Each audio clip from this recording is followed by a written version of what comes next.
Happy Independence Day. Today is the 1st of October, Nigerian Independence Day, and it is also the start of Black History Month in the UK.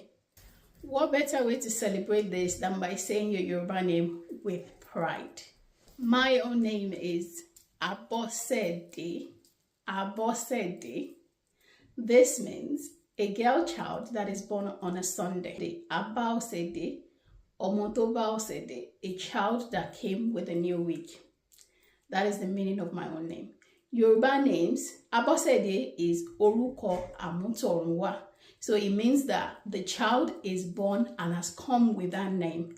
It's not a name that is given after they are born. It's a name that the child already came with. So Abosede. So today I stand proud of my culture, of my heritage, and of where I am from. So today stand with me and say, I am Yoruba and I am a proud Yoruba child. Odabo.